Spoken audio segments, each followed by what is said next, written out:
Class 10th mathematics का chapter circles को आगे बढ़ाते हैं. We have done lecture 1 for this chapter which is already uploaded and you will find it in the playlist named circles. If you haven't watched it yet, first watch the lecture 1 of this chapter and then you proceed with this lecture. This is lecture number 2. So hello and welcome everyone to Imavate Academy. My name is Sunando Debnath. We are doing the chapter circles from mathematics of class 10th. Today's lecture is the second lecture. So we will start with arc today. What do we mean by arc? And here we will study about two types of arc. One is minor arc and another is major arc. Remember that in lecture 1 we have completed chord, we have completed terms like concentric circles, equal circles, circumscribed circles and inscribed circles. ठीक है, ये सारे चीजें हमने कर लिया था lecture 1 में. Assuming that you have watched lecture 1 very sincerely, I am proceeding with this lecture number 2.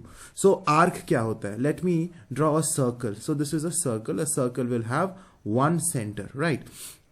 तो अगर मैं कोई दो पॉइंट लेता हूं on the periphery of the circle, say this is point A and this is point B. ठीक है, तो मैं अगर ये दोनों पॉइंट्स को कनेक्ट कर दूं विद अ स्ट्रेट लाइन, जैसे मैंने कनेक्ट कर दिया ए और बी को एक स्ट्रेट लाइन से. So what have I got children? क्या मुझे मिला? इस ए बी इस स्ट्रेट लाइन को मैं क्या बोलूंगा? You people know it, we have discussed it in the first lecture, in the previous lecture. इसको बोलता हूं कॉर्ड. तो ये जो लाइन है, ये जो रेड कलर का लाइन है, इसको बोलूंगा कॉर्ड, और कॉर्ड का नाम है A B, so I will call it chord A B. लेकिन इस कर्व को अगर मैं देखूं, कौन से कर्व को बेटा? ये वाले कर्व को. You see which curve I am talking about? Can you see the green light से मैंने ग्रीन कलर से मैंने हाईलाइट किया है. रादर मैं थोड़ा बड़ा सा साइज का ब्रश लेके हाईलाइट करूं. ये वाला पोर्शन, इस कर्व की मैं बात कर रहा हूं. ये भी तो ए से बी को ज्वाइन करता है. ए से बी को ये स्ट्रेट लाइन ज्वाइन करता है, वो स्ट्रेट लाइन को बोलते हैं कॉर्ड. लेकिन ए से बी को ये कर्व्ड लाइन भी ज्वाइन कर रहा है, जो कि इस सर्कल का सरकमफेरेंस का पार्ट है. ये जो कर्व लाइन है, ये इस सर्कल का सरकमफेरेंस का पार्ट है, वो भी ए और बी को ज्वाइन कर रहा है. और इस ग्रीन वाले लाइन को हम बोलते हैं arc A B. Arc A B. लेकिन अब ध्यान दो, ए और बी को ये आर्क तो ज्वाइन किया, लेकिन ए और बी को इस आर्क ने भी तो ज्वाइन किया. आर्क का मतलब क्लियर हो गया? Arc is the curved part of the circumference. ये पूरे सर्कल का जो सर्कमफेरेंस है, उसका एक कर्व्ड पाथ है. Curved part, not straight path. तो कर्व्ड जो कर्व है, ग्रीन कलर का जो मैंने कर्व बनाया है, वो आर्क हो गया का आर्क ए बी. ए से बी को ज्वाइन करता हुआ कर्व, उसे बोलेंगे आर्क. लेकिन ये भी तो है ए से बी को, ये ए से बी तक ये जो ब्लू कलर का मैंने कर्व बनाया है, वो भी तो ए से स्टार्ट होकर बी को ज्वाइन कर रहा है. तो ये भी एक तरह का आर्क है. तो हमारे पास दो आर्क है, दोनों आर्क्स का नाम ए बी है. इस ब्लू वाले का भी नाम आर्क ए बी है. लेकिन जो ब्लू वाला आर्क है, वो हो गया बड़ा वाला arc, and we will call it major arc, which is greater than the semi circle. So arc A B is major arc. Major arc. Major arc क्यों? क्योंकि वो सेमी सर्कल से बड़ा है. सेमी सर्कल मीन्स, ये अगर हम diameter draw कर दे तो हाफ ऑफ अ सर्कल जो मुझे मिलेगा, सपोज ये पॉइंट एम और पॉइंट एन, तो एम एन को इस डायमीटर को कनेक्ट करने से और एम एन को कनेक्ट करता हुआ जो आर्क मुझे मिला, वो सेमी सर्कल है. उससे बड़ा, सेमी सर्कल से भी बड़ा है ये A B major arc, blue वाला. तो इसको मैं बोल रहा हूं मेजर आर्क. और ये ग्रीन वाला जो है, this is minor arc, which is also A B but minor arc. तो major arc, minor arc clear हो गया. ठीक है, तो एक मैं फिगर बनाता हूं फिर से. एक सर्कल, इस सर्कल में अगर मैं यहां पे एक पॉइंट ले लिया P और एक पॉइंट यहां ले लिया Q. अब देखो तुम लोग बताओ, P से Q एक स्ट्रेट लाइन अगर ज्वाइन करूं, तो this straight line is chord P Q, straight line is chord. लेकिन ये जो कर्व है, ये कर्व जो P से Q ज्वाइन कर रहा है, इस कर्व को बोलेंगे माइनर आर्क पी क्यू, क्योंकि ये माइनर है। और ये वाला जो है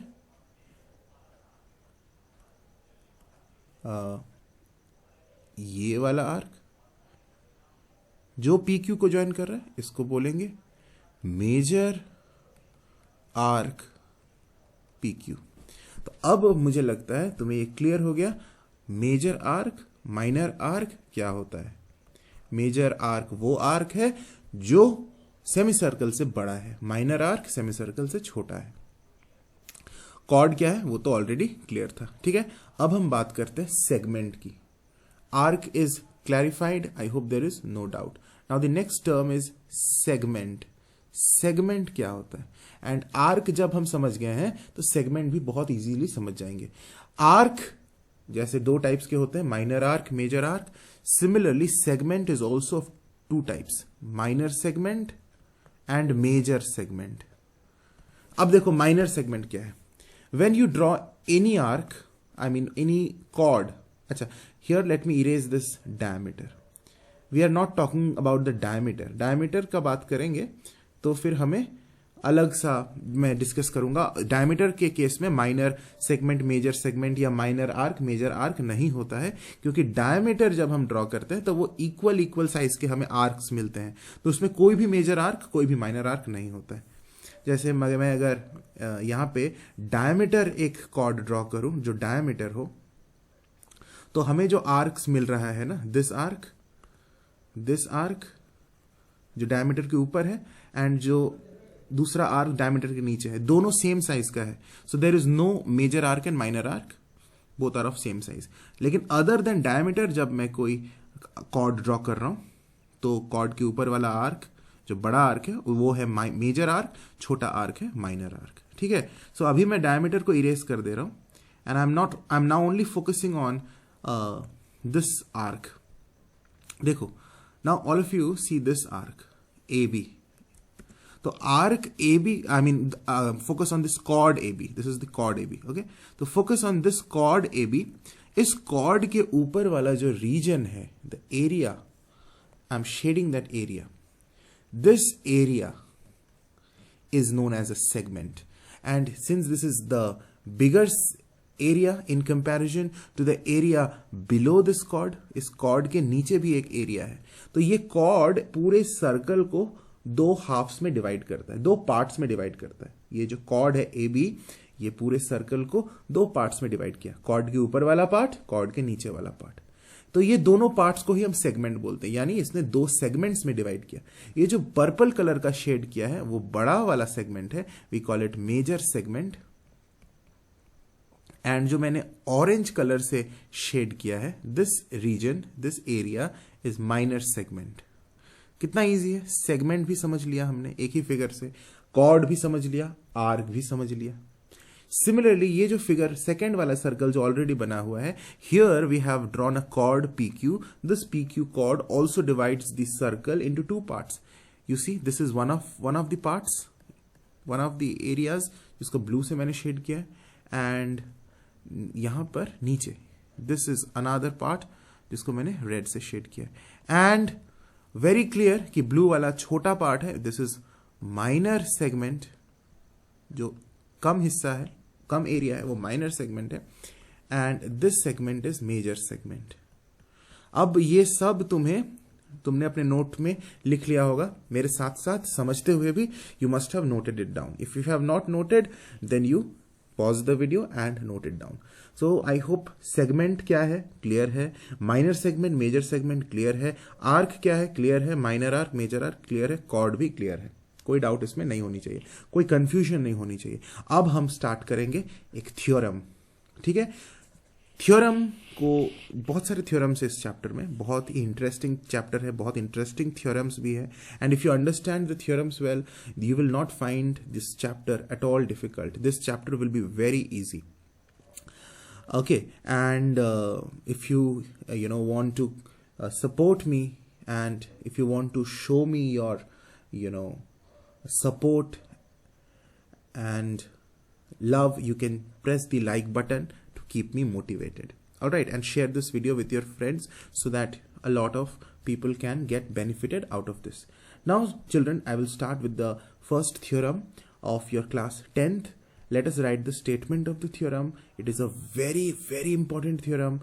Very, very important means you have almost every year a question, or questions, more than one question coming from this theorem. Okay, so derivation of the theorem is not in the syllabus, but application of the theorem is there. So I will be explaining the theorem and then I will proceed towards the questions from this theorem. All right, so now if you haven't written it, pause the video and write it. I am erasing it. अभी मैंने erase किया और अभी theorem लिखो. Theorem क्या कहता है, पहले स्टेटमेंट लिखो फिर मैं समझाऊंगा. The angle which an arc of a circle subtends at the center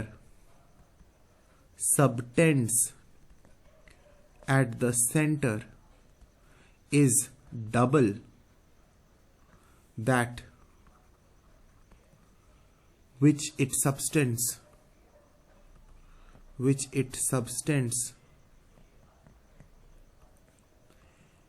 at any point on the remaining part of the circumference. इसका मतलब क्या है? देखो, इसको समझने से पहले कुछ बातों को समझो. I have drawn a circle. This is the center O. Now forget about the statement which is written in the theorem. You see the diagram. इसको समझ लोगे तो मैं फिर theorem को बहुत easily समझा दूंगा. एक सर्कल मैंने बनाया. I have also drawn the center. Let me take any 2 points on the circumference of the circle. Say point A and point B. अब अगर मैं A और B से 2 straight lines join कर दूं सेंटर तक. क्या बोला? पॉइंट A से एक लाइन सेंटर तक, B से भी एक लाइन ड्रॉ कर दिया सेंटर तक. तो जो एंगल यहां पे मुझे मिला, इस एंगल को मैं क्या बोलूंगा? Angle subtended by minor arc, या फिर सिंपली आर्क बोलो. Angle subtended bye arc AB. And specifically बोलूंगा तो minor arc AB, isn't it? चलो मैं फिलहाल के लिए माइनर लिखता हूं क्योंकि कंफ्यूजन नहीं होना चाहिए. Angle subtended by minor arc AB. क्यों? क्योंकि ये माइनर आर्क AB जो है, this is the minor arc AB. अभी मैंने बताया था आर्क मतलब कर्व्ड, और ये कर्व जो AB का कर्व है, जो छोटा कर्व है, दैट इज माइनर आर्क. तो ये जो मैंने अभी वेव से जिस पार्ट को शेड किया है, हाईलाइट किया है, that is the minor arc AB. And minor arc AB ने सेंटर पर इस एंगल को सबटेंड किया है. तो we will call it angle subtended by minor arc AB at the centre. This angle is subtended by minor arc AB at the centre. अब ये same same minor arc AB centre पर नहीं, कहीं और जगह अगर एंगल सबटेंड करे, जैसे मैंने सेंटर पर कैसे एंगल को सबटेंड कराया, मैंने A से सेंटर पर लाइन ड्रॉ किया, B से सेंटर पर लाइन ड्रॉ किया. तो मैं अगर अब सेंटर पर ना ड्रॉ करके A से किसी एक पॉइंट पर ड्रॉ किया, B से भी उसी पॉइंट पर ड्रॉ कर दिया, तो अभी मुझे यहां पर एक एंगल मिला.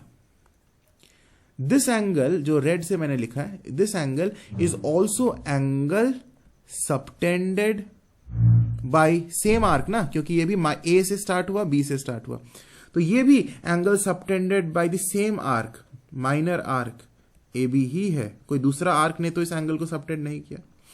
This is also the angle which is subtended by minor arc AB, but this is not at the centre, this is eight a point, not at the center but at a point on the circumference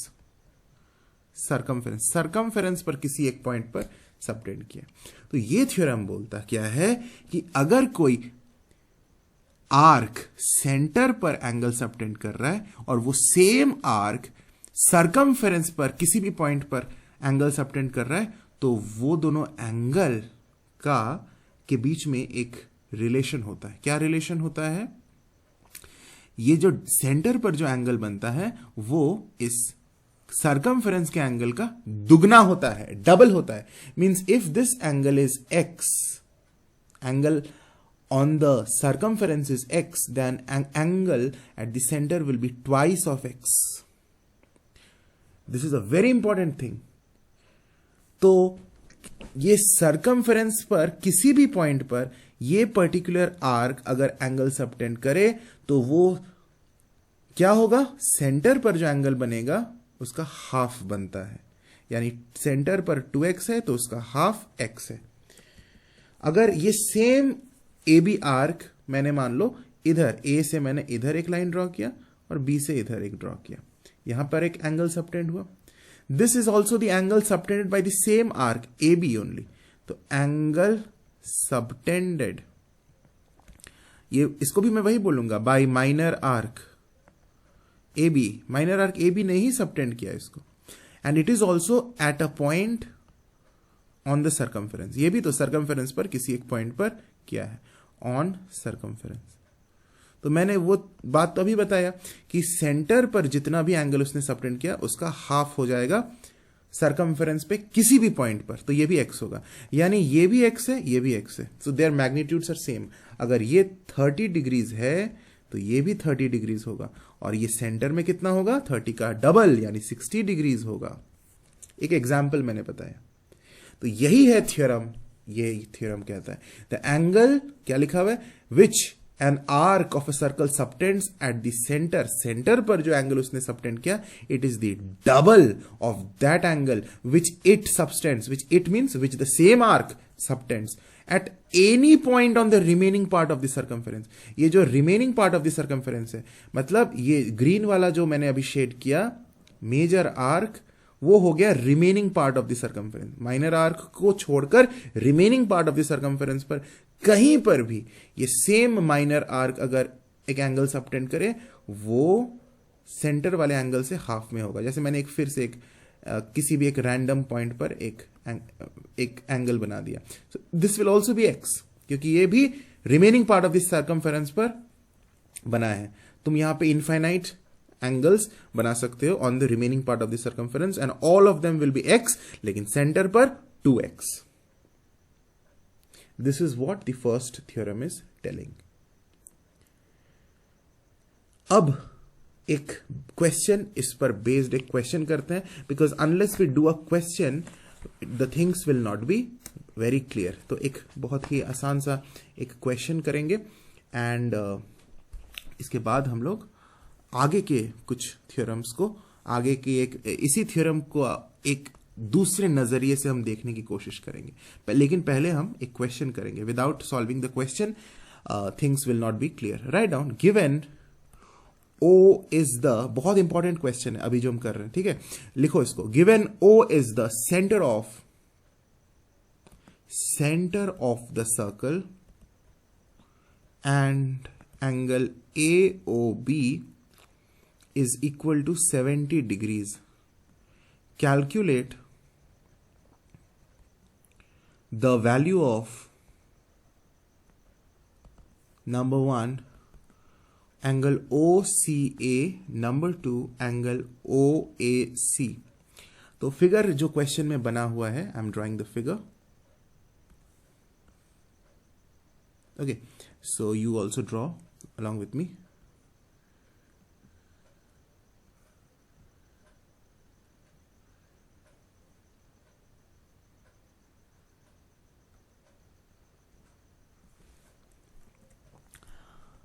This is how the figure has been drawn. Here is point O. ये है center O. This is A. This is B. This is C. ठीक है, यही दिया हुआ है और कुछ नहीं दिया हुआ है, बस इतना ही दिया हुआ है। Now read the question once again. अब मेरे साथ साथ स्क्रीन पर देखो ध्यान से। O is the centre of the circle. O हमारा सेंटर है सर्कल का। Angle AOB is 70 degrees, means AOB this angle is 70 degrees. ये दिया हुआ है क्वेश्चन में, मैं अपने मर्जी से नहीं लिखा हूं, क्वेश्चन में दिया हुआ है। Calculate the value of OCA। OCA मतलब मुझे ये एंगल निकालना है, क्वेश्चन मार्क है, ये मुझे निकालना है OCA। एंड OAC मुझे ये एंगल निकालना है OAC। ठीक है, ये दोनों एंगल्स मुझे निकालना है जिनको मैंने क्वेश्चन मार्क किया हुआ है। अब मैं कैसे निकालूंगा? वही थ्योरम का यूज करूंगा। अगर ध्यान से देखो माय डियर स्टूडेंट्स, ये ऑब्जर्वेशन करना सीखना पड़ेगा तुमको। ये जो एंगल सेंटर में सबटेंड हुआ है 70 डिग्री, तुम लोग मेरे साथ साथ समझने का कोशिश करो मैं जो समझा रहा हूं। ये जो एंगल 70 डिग्री सबटेंड हुआ है सेंटर पर, इसको किस आर्क ने सबटेंड किया है? आर्क AB ने सबटेंड किया है। ये माइनर आर्क AB ने सबटेंड किया है ना, क्योंकि A से ये लाइन गया ऊपर सेंटर तक, B से लाइन गया ऊपर सेंटर तक, और तब जाके ये 70 डिग्री बना है। तो मैं ये बोल सकता हूं this 70 degree subtended by this minor arc AB at the centre. और अभी अभी थ्योरम में कहा कि इसी आर्क के द्वारा on the remaining part of the circumference में कोई दूसरा एंगल बनता है, तो that will be the half of 70। तो देखो A से ही C पर लेकर गया है, B से ही C पर गया है, एंड यहां पर यह एंगल बना है क्वेश्चन मार्क। तो AB माइनर आर्क ने ही तो इस एंगल को बनाया है। ये जो एंगल है, this angle is formed by the minor arc AB only, but on the remaining part of the circumference. Hence this angle would be 70 का आधा, 35 डिग्रीज। तो one thing is clear that OCA is 35 degrees. अब लिखेंगे कैसे? तो mentally तो solve कर लिया, अब लिखने का एक तरीका है। मैं क्वेश्चन मार्क को अभी डिलीट कर देता हूं। अभी लिखने का तरीका है, सोल्यूशन लिखो। This is how you will be writing in exam also. Okay, given, क्या गिवन है? Angle AOB is 70 degrees, this is तो गिवन। अब लिखेंगे एंगल, सिंपल लैंग्वेज में लिखेंगे एंगल जो निकालना है हमें, OCA is equal to half of angle AOB। अब तुम्हें वो थ्योरम को लिखना पड़ेगा। क्या लिखना पड़ेगा? एंगल, अब थोड़ा सा छोटा में हम इस थ्योरम को शॉर्ट करके लिख सकते हैं। Instead of writing this entire big sentence, थोड़ा सा छोटा करके लिख सकते हैं। Angle subtended at centre is double of the angle subtended on remaining circumference by a given arc, by a particular arc। लिख लिया, इतना तो लिखना पड़ेगा। that means half of 70 degrees which is 35 degrees। ये हमारा OCA आ गया। अब अगर गौर से देखो तो this triangle OCA, this triangle is an isosceles triangle. क्यों? क्योंकि OC is radius of the circle. OC radius है कि नहीं? सेंटर से पेरिफेरी रेडियस है कि नहीं? और OA is also radius, and radius तो सेम होता है। OC रेडियस जो होगा, OA रेडियस भी सेम ही होगा। Therefore OCA is actually an isosceles triangle। Isosceles triangle का जो बेस एंगल्स होता है वो इक्वल होता है। बहुत ही इजी एक कॉन्सेप्ट है, एक रूल है आइसोसेलेस ट्रायंगल का, कि अगर हमारे पास एक आइसोसेलेस ट्रायंगल है तो इक्वल साइड्स के फुट पर जो बेस एंगल्स होते हैं वो दोनों इक्वल होते हैं। ठीक है, I hope you know this property of triangle. तो this OCA is an isosceles triangle, इनके फुट के बेस एंगल्स सेम होंगे।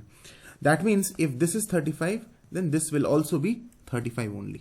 तो इसको बस लिख देना है, एंड रीजन के साथ लिखना है, जैसे हमने यहाँ पे भी रीजन लिखा है।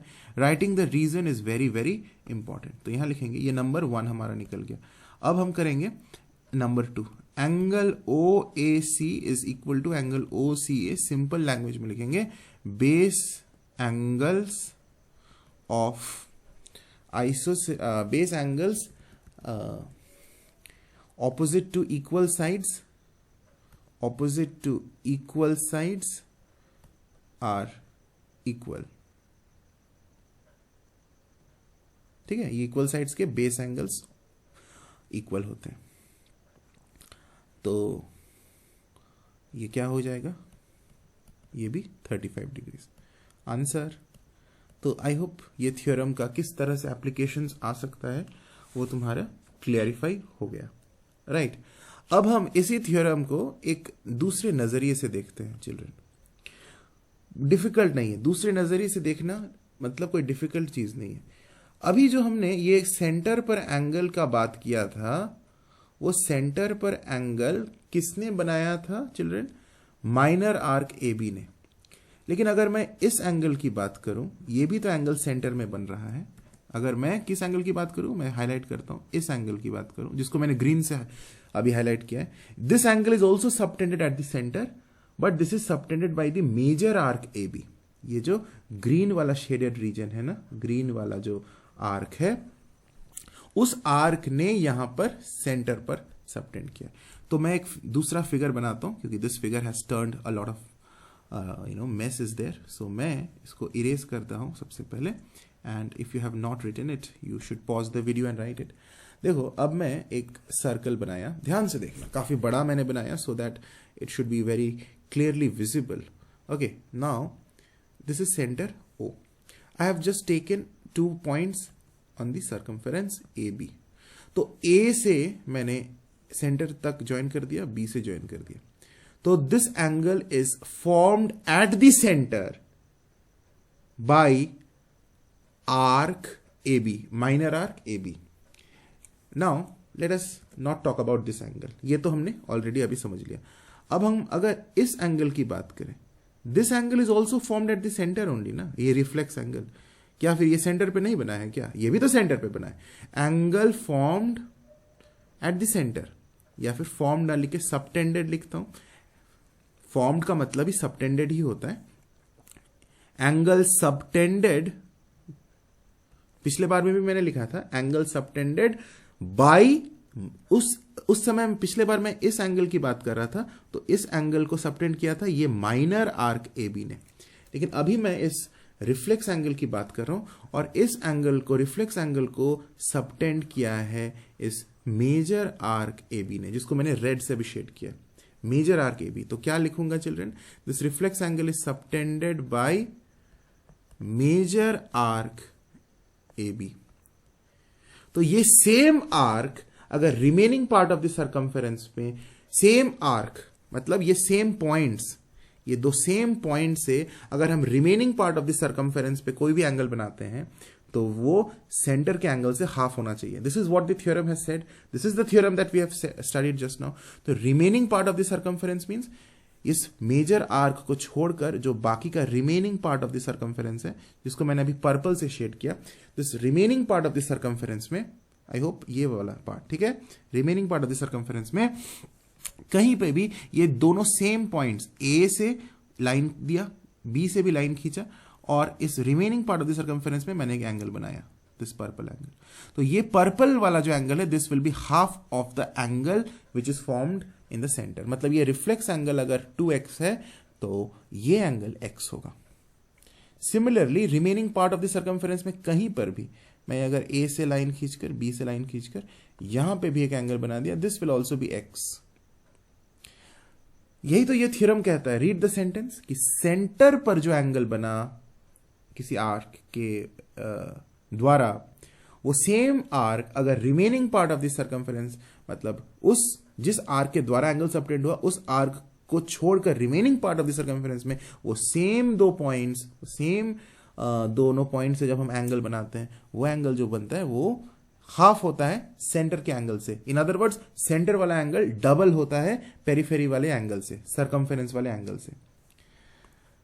जैसे मैंने अगर यहां से भी ए से एक लाइन खींचा, बी से एक लाइन खींचा और यहां पे एंगल बनाया, this would also be X. But if I do in this way, A से एंगल खींचा, बी से एंगल खींचा, और अगर मैंने इसको एक्स कर दिया कि सर ये भी एक्स होगा ना सर, क्योंकि ए से है और बी से ही किया है, ये नहीं, गलत, because this is not on the remaining part of the circumference. तुमने एंगल इस पॉइंट पर बनाया है, एंड ये जो पॉइंट है ये मेजर आर्क के ही रीजन में आता है, तो remaining part of the circumference में होना चाहिए, यानी सिर्फ इस रीजन में होना चाहिए, remaining part of the circumference में।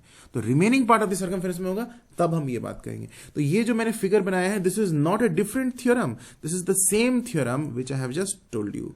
बस देखने का नजरिया है। उसमें जो फर्स्ट टाइम जो एक्सप्लेन किया था वो हम माइनर आर्क से हम एंगल को बनाए थे, तो हम मेजर आर्क में सरकमफेरेंस को लिए थे, और अभी हम मेजर आर्क से हमारा सेंटर पर एंगल बनाया है, तो रिमेनिंग पार्ट हो गया हमारा माइनर आर्क। तो जस्ट एक ही चीज है, दो अलग अलग तरीकों से हम देख रहे हैं। This is the first theorem. आज एक वीडियो में हम एक ही थ्योरम को करेंगे, because each of the theorems are too heavy to understand, they are not very very simple theorems कि तुमने बहुत सारा थ्योरम्स एक दिन कर लिया तो समझ जाओगे बहुत सारी चीजें, ऐसी बात नहीं है, हम धीरे धीरे करेंगे, ठीक है। सो एक और क्वेश्चन करके हम आज के इस वीडियो को एंड करेंगे। अभी जो हम क्वेश्चन करने वाले हैं वो भी बहुत इंपॉर्टेंट है, वो भी इसी थ्योरम पर बेस्ड है, ठीक है। फिर हम आगे के लेक्चर्स में will proceed with the chapters, but I have a request and I have a condition that I definitely want to proceed with mathematics chapters of class 10th, because students, you people are also emailing me regarding this, that sir, you continue with this maths course, but the thing is I am not getting the proper response from you people, in terms of, I have told you that if you help me grow this, help me reach this videos to a greater audience, I will definitely I promise you that I will continue with this maths course. Okay children, so I have a request that you share these videos with your friends, with your classmates, so that this reaches to a greater audience, and hence I can continue with these videos of class 10th mathematics. I hope you will support me, and you will not just watch this video only, and you will not just keep it to yourself कि चलो मुझे तो मिल गया, मैं पढ़ रहा हूँ, and I don't want to share it with others. ये मत करना. You share it with your friends. Let the video reach to a larger audience. Let a lot of people be benefited, and only you can do that. This is in your hand. So help me children with this and keep me inspired and motivated. ये question करके हम video को and करेंगे। बहुत important question है, चलो मेरे साथ साथ लिखो।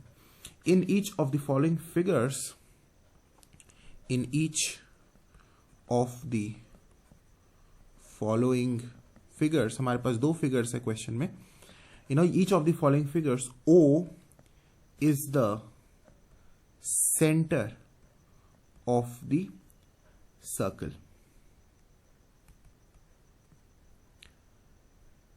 ठीक है। Find the values of A and B. Now here the figure is this, the first figure, draw it. This is the center O,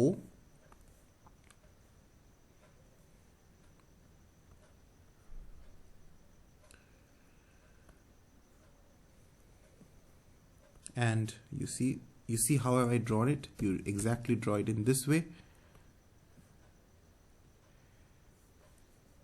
There is the next figure.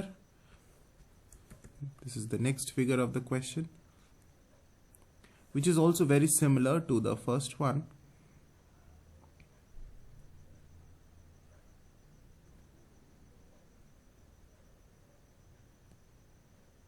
Okay, so this is O, and here the angle is 112 degrees,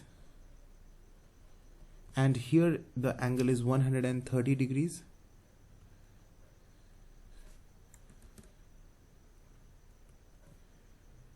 So this is A, this is B, and I'm adding a C also. Just modify the question. Find the values of A, B and C, right? So here I'm putting a C also.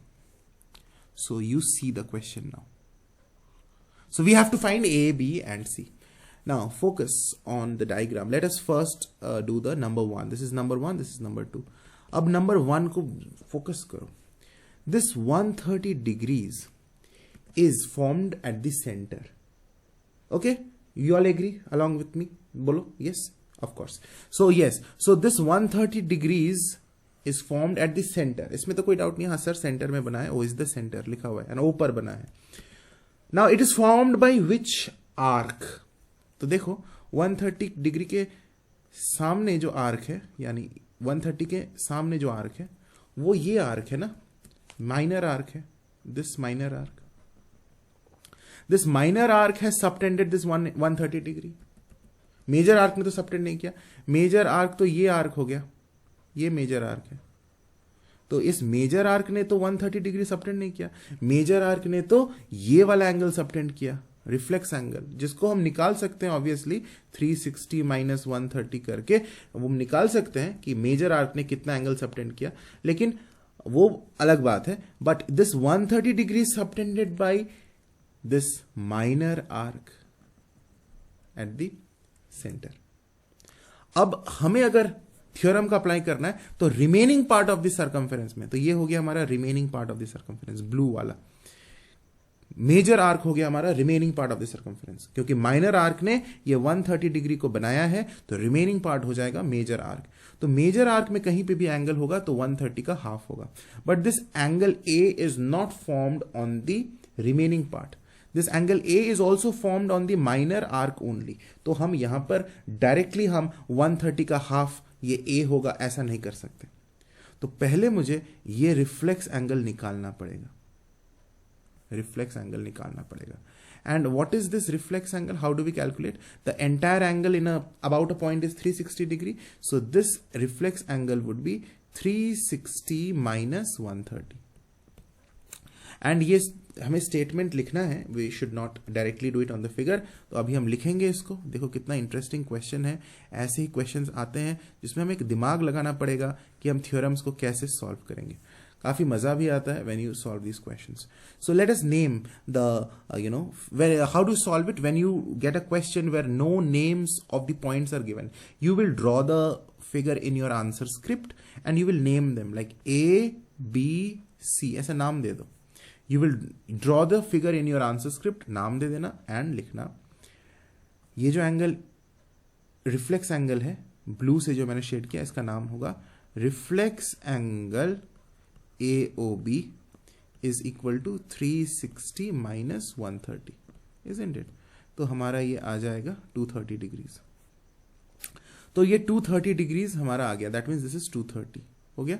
अब एक चीज ध्यान से देखो, अब concept क्या है. This 230 degrees is, ये तुम्हें सोचना पड़ेगा, लिखने वाली बात नहीं है, लेकिन मैं समझा रहा हूं इसलिए लिख रहा हूं. You don't have to write this. This 230 degrees is the angle subtended by, अब तुम देखो 230 डिग्रीज कौन से आर्क ने सबटेंड किया, ये वाला आर्क, इजंट इट. इसके सामने कौन सा आर्क है, मेजर आर्क है. तो 230 degrees is subtended by major arc A B. ये मेजर आर्क ए से बी ज्वाइन करता हुआ मेजर आर्क ने इस 230 डिग्री को सबटेंड किया. तो remaining part of this circumference हमारा कौन सा हो जाएगा, रिमेनिंग पार्ट हो जाएगा ये पोर्शन ए से बी, जो उसको मैंने ऑरेंज से अभी हाईलाइट किया है. Remaining part of the circumference हो जाएगा ये वाला portion A B, minor arc. तो remaining part of the circumference में ए से और बी से लाइन ड्रॉ करके अगर कहीं एंगल बना रहा है तो वो 230 का हाफ होगा. एंड इफ यू सी, इस ये जो एंगल है, angle A, this is formed on this remaining part of the circumference, means on the minor arc. ये जो एंगल ए, ये तो इस ऑरेंज पार्ट पर बन रहा है, ऑरेंज वाले आर्क पर बन रहा है. That means it is the half of 230 degrees. हम बड़े आराम से बोल सकते हैं angle A is equal to 1/2 of 230 degrees. इसका रीजन हमें लिखना पड़ेगा क्या, एंगल, वही ये वाला रीजन जो हमने ऊपर में भी लिखा है, subtended at center by an arc is twice या फिर double the angle subtended on the remaining circumference, on the remaining circumference. ठीक है. तो इसको सॉल्व तो करना पड़ेगा, हाफ ऑफ 230, एंड फिर हमारा आंसर आ जाएगा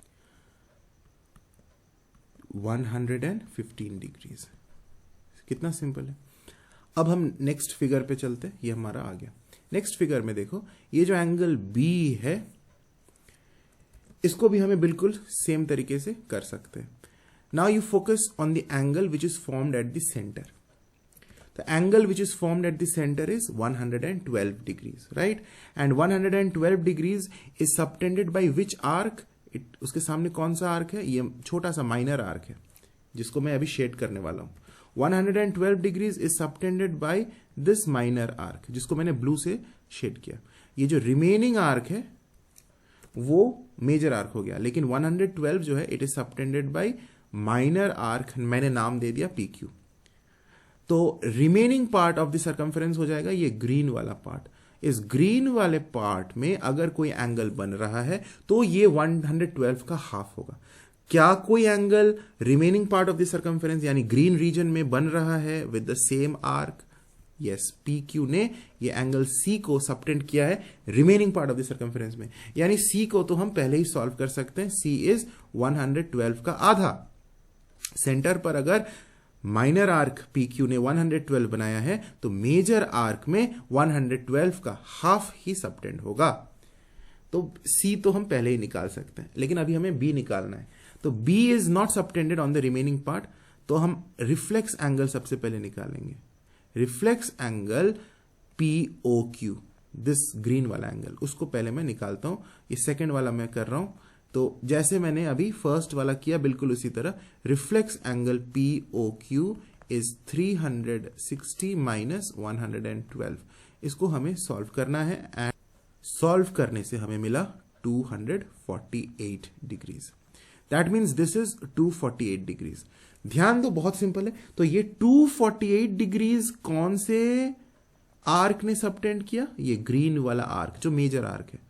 तो 248 degrees is subtended by the major arc. तो remaining part of the circumference हो जाएगा ये ब्लू वाला आर्क यानी माइनर आर्क। तो क्या माइनर आर्क में कोई भी एंगल सबटेंड हो रहा है? हाँ, B हो रहा है, तो वो 248 का हाफ होगा। तो angle B is half of 248, that means 124 degrees. Answer. आई बात समझ में? How do we apply this theorems? तो अभी एक ही थ्योरम को हमने किया, देखा किस तरह से क्वेश्चंस आ सकता है। ध्यान से समझो, बहुत ही इजी थ्योरम है, इसको एक बार प्रैक्टिस करो, इन क्वेश्चंस को बहुत इजीली कर पाओगे। आगे के लेक्चर्स मैं लेकर आऊंगा जल्द। Till then, God bless you, take care.